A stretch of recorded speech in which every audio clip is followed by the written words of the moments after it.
28 seconds. That is how long the entire Senate Judiciary Committee hearing room held completely still after Adam Schiff asked Pam Bondi one question. Not the senators, not the journalists, not the journalists along the wall. Everyone. The particular silence that doesn't happen by accident. The silence that happens when a question lands so precisely, so specifically, so completely without any possible exit that the room itself seems to hold its breath waiting to find out what comes next.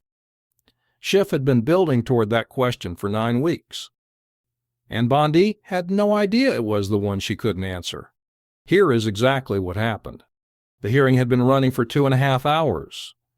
Republican members had used their time to praise Bondi's leadership, her record in Florida, her commitment to restoring public trust in the Department of Justice. Democratic members had pressed on policy decisions, staffing changes, civil rights enforcement. Bondi had handled every question the same way. Polished, controlled, the practiced fluency of someone who had spent decades in courtrooms and press conferences, learning how to turn a hostile question into a manageable answer. She smiled once at a Republican colleague across the table. She reached for her water glass twice. She looked by every measure in that room like a woman who had survived worse than this and knew it. That was the last moment she felt safe. Because Adam Schiff had been sitting at the far end of that committee table for 2.5 hours with a single black folder in front of him. Closed. He hadn't opened it once. He hadn't interrupted a single exchange. He had simply sat there, completely still, pen moving slowly across his legal pad, waiting for exactly the right moment. Schiff is a former federal prosecutor. Before the Senate, before the House, before the impeachments and the investigations that defined a decade of American politics, he spent years in courtrooms building cases. He learned things in those rooms that most politicians never understand. He learned that the most powerful question is not the one that catches a witness off guard.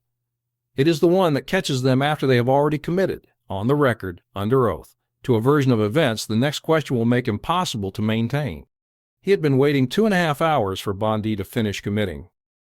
At 3:41 p.m., the chairman recognized him. Schiff opened the folder.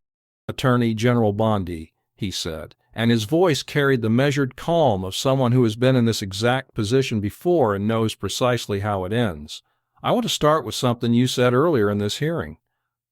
About 20 minutes ago, in response to Senator Collins, you stated that your department operates with complete independence from the White House on all prosecutorial decisions. Those were your exact words, complete independence."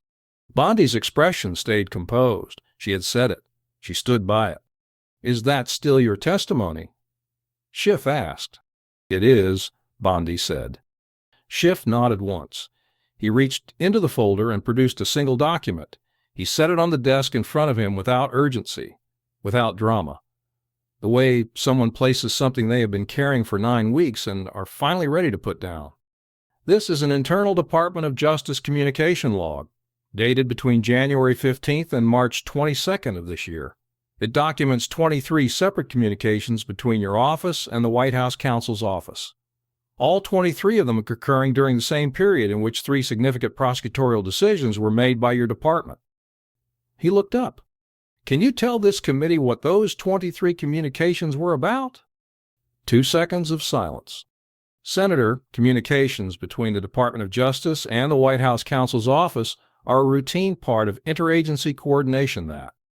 23 of them, Schiff said, in 67 days. Roughly 1 every 3 days. During the exact window when 3 major prosecutorial decisions were made. I want to be precise about what I am asking. I am not asking whether communication between your office and the White House is routine. I am asking what these 23 specific communications were about. The room had gone quiet. The particular quiet of people who have just realized the next few minutes are going to be different from everything that came before. Bondi's right hand moved to the edge of the table. Her senior attorney, seated 2 chairs to her left, leaned forward almost imperceptibly. "Senator, the specific content of communications between the Department of Justice and the White House Counsel's office involves deliberative process privileges that I am not in a position to waive in an open. You just testified that your department operates with complete independence from the White House on all prosecutorial decisions. Schiff's voice didn't rise. It simply became more precise, more final. If those communications had nothing to do with prosecutorial decisions, then deliberative process privilege doesn't apply. And if they did have something to do with prosecutorial decisions, then your testimony of complete independence is not accurate. He paused. Which is it, Attorney General? The silence that followed lasted 9 seconds.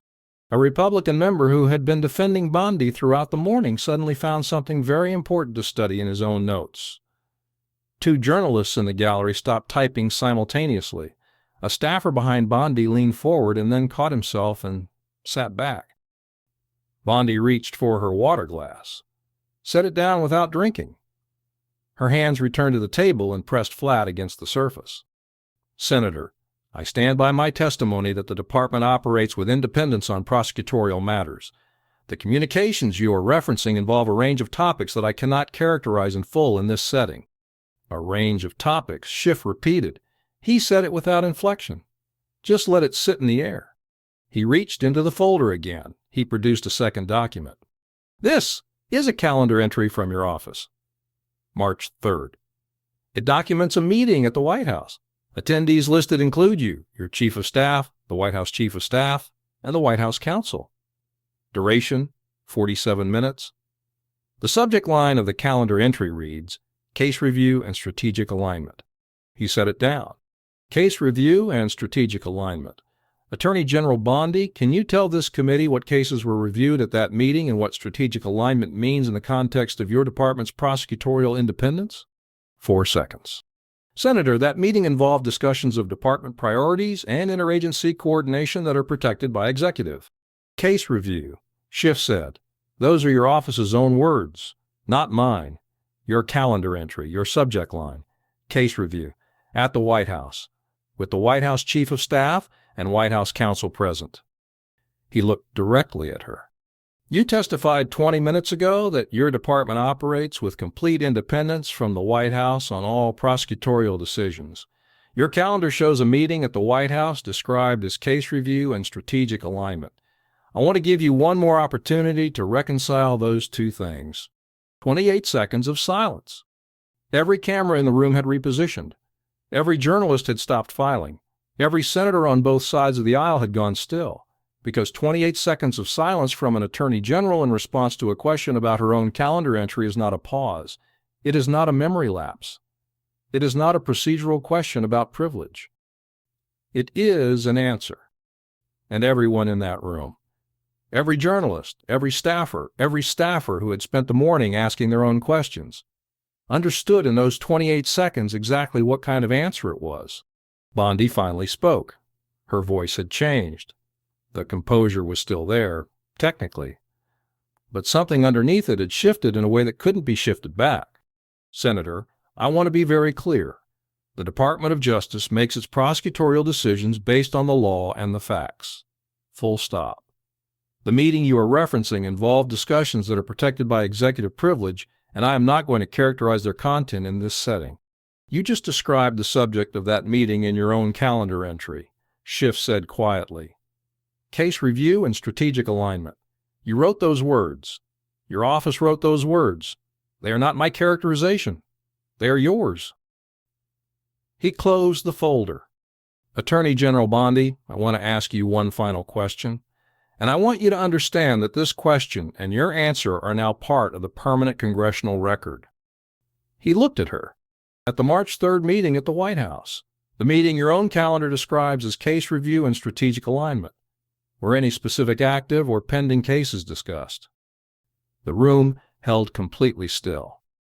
Bondi's jaw moved slightly. Her hands stayed flat on the table. Her lead attorney rose from his chair, looked at Schiff, looked at Bondi, and sat back down. Senator, I am going to invoke executive privilege with respect to the content of that meeting. Schiff nodded once, slowly.